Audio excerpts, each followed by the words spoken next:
and fairness and freedom. We know that many of the conflicts that are existing in the world at the moment are particularly centered around that piece of where Asia and Europe meet, and we find theatres of conflicts continuing in Gaza, existing in Lebanon, existing in Syria, existing in the West Bank itself. And I suppose one example of the dangerousness of art is that only yesterday we have seen the assault and kidnapping of Hadam Bilal, one of the co-directors of the Oscar-winning documentary.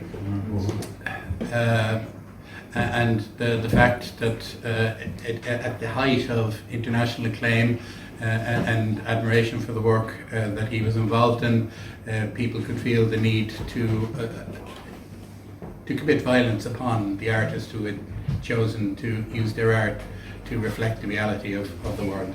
That shows where we are and why there is a need to have places and people who do that. And this exhibition is an example of that. And, I'd like to congratulate all the artists who are participating. I know many of them.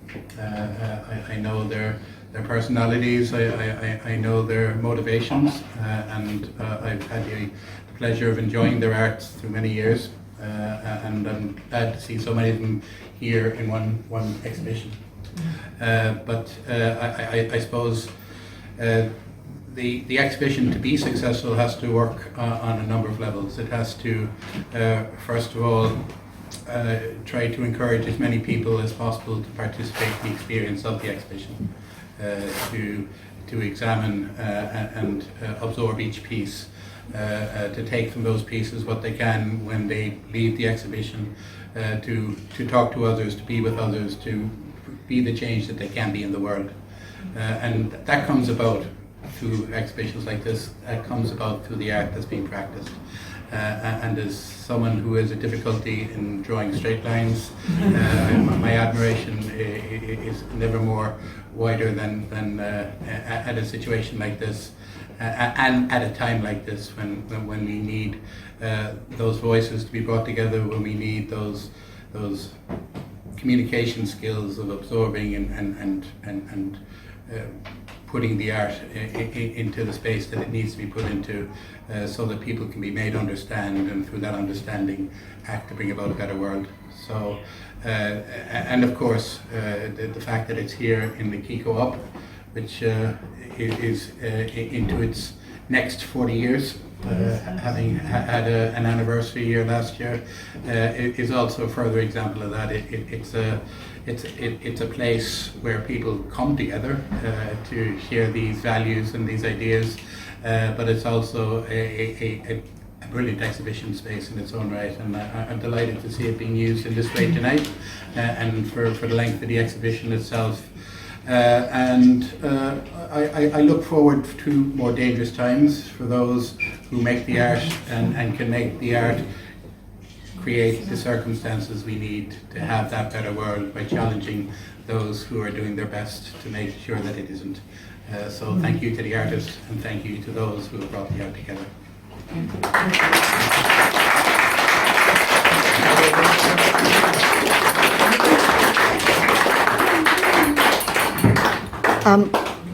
Well, I'm filming and talking, so I'd like to introduce Guy Jones from the Irish Lebanese Cultural Foundation, and it was a telephone chat that we had that we decided to do this.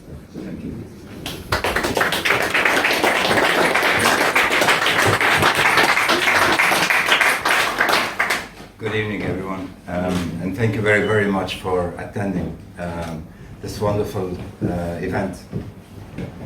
I come from Kilkenny, but originally I come from way, way back on the east side of the Levant, of the Mediterranean. It's a land that was described by Khalil Gibran as lands of prophets, and it's a very spiritual place, that's for sure. And this is where 18 of us communities of different sects and beliefs lived together for centuries under the Ottoman Empire and way after. Lebanon is very unique in that sense. A few years ago, I was at the mayor's City Hall reception and spoke about the links between Ireland and Lebanon. As a matter of fact, I had mentioned back then that the Valley of Fermoy was called the Valley of the Phoenicians. Way. So beware, Your Excellency, that someday I might come in and make a claim of our heritage back.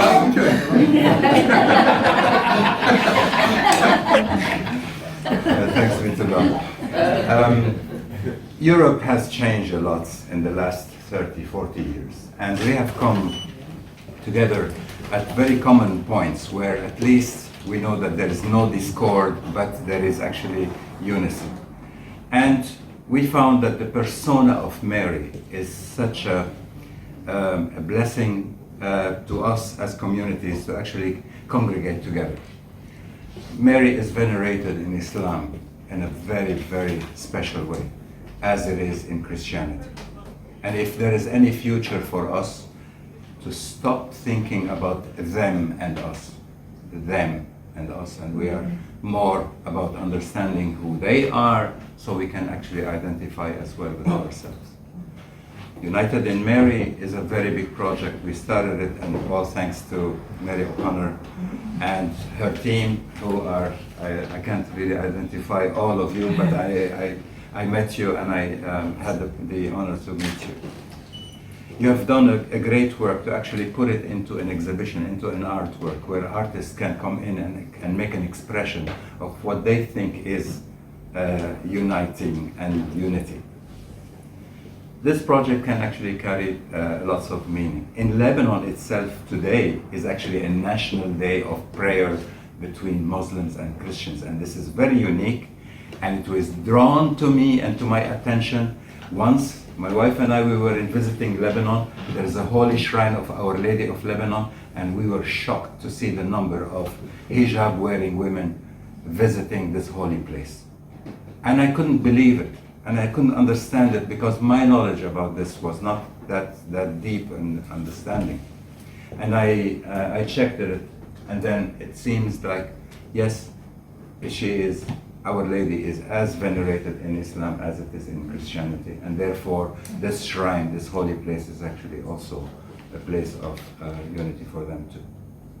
So without further ado, I'm actually really excited about this project, and I would like to commend you on the good work that you have done.